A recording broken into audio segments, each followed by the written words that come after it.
Thank you so much for coming.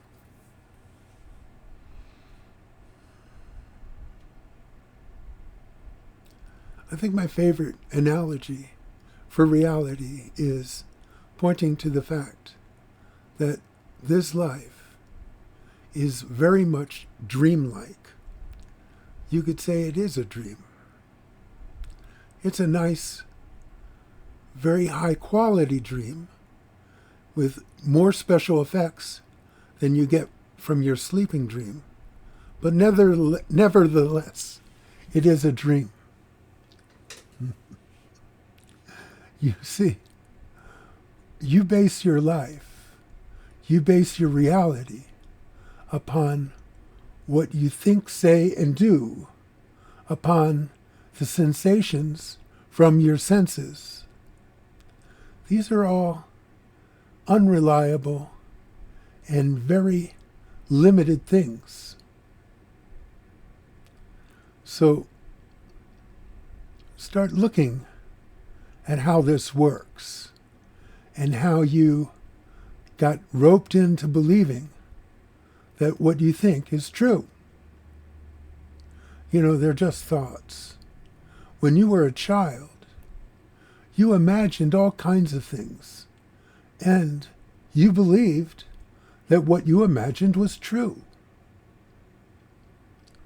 Now, let's look at it closely, because your parents were teaching you the proper way to imagine your life, and you saw that they were pretending to be people, and they were teaching you how to pretend to be a person.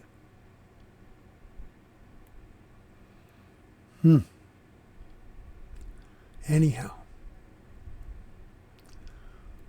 it's possible that all of this is a product of your imagination, and that the mind itself is a virtual reality machine, and it works with your imagination to create a show.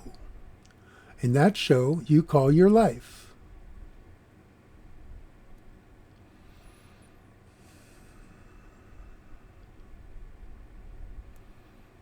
Now, you can look around at the world, and you can look around at other people, and they have, some of them have, entirely opposite beliefs than you. And yet, they feel just as fervently that their beliefs are correct. And you feel just as fervently that your beliefs are correct. Then you have a conflict of beliefs. Who's right? My question is, are any of them right? They're just beliefs. What is a belief anyway? What is a thought? Have you ever looked at it closely? What is a thought? It's an invisible thing. You can't touch it. Thoughts can bring on feelings, which gives them a sense of substance, but there is no substance there. There's no there to any of it.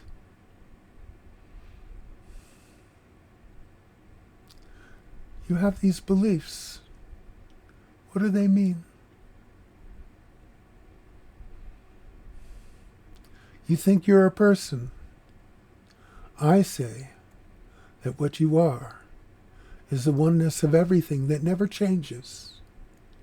Beliefs, thoughts, feelings, these things are constantly changing. They create a very good show. But your life is not a show. What you are is not a show.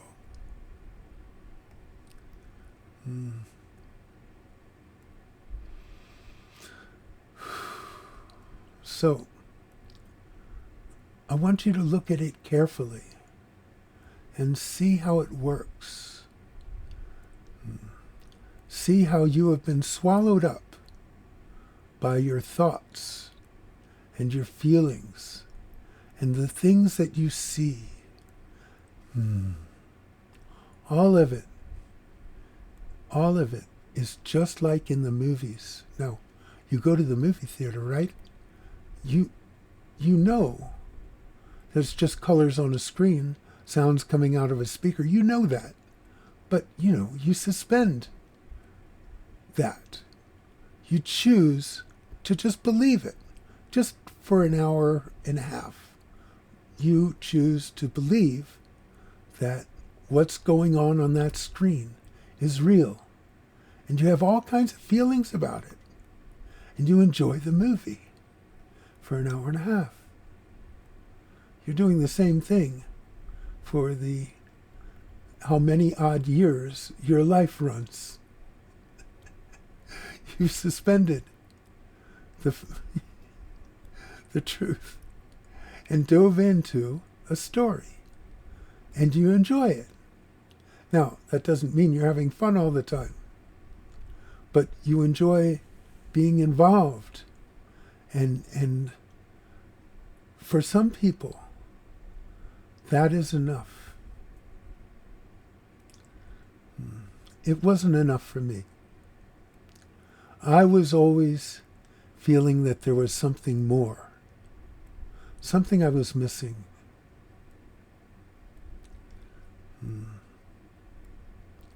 You can find it quite easily because it's always here. That essence of what is, that oneness, is always with you. The only reason that you miss it is because you get involved with the thoughts and the feelings and the visuals and the other things going on, the actions. You get involved in all that. You see, oneness includes everything. So it also includes those things that appear to have differences. But those things that appear to have differences are very finite.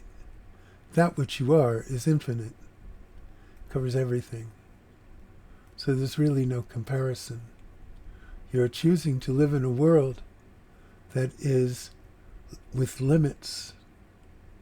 And in most cases, with suffering. If you allow yourself for just a moment to be still, you can feel that oneness that surrounds you, that envelops everything. That's your essence. We're all the same there, you see. We're all the same. It doesn't matter what you believe or what your mind tells you.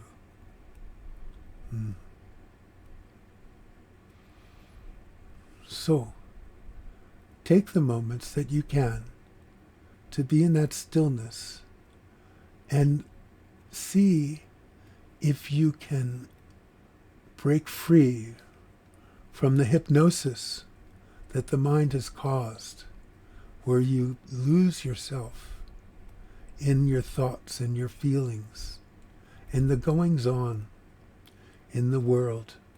Especially now, it would be good. It would be good to take a break from that. And also to realize that none of it matters. It's just a goings-on. It's just a part of a story. There's been stories, all kinds of them.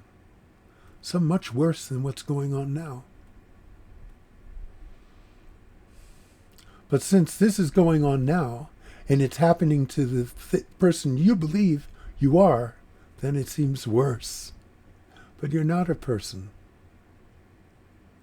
That's all part of the dream.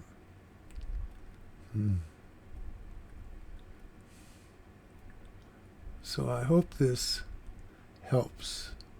And I hope that you can just take a moment right now and just rest in that stillness that is, that always is.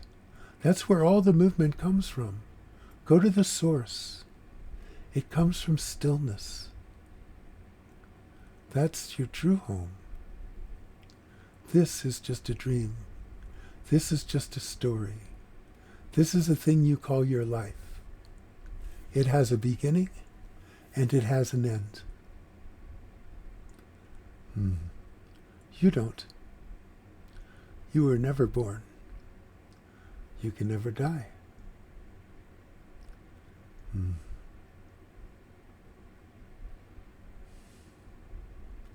Till next time.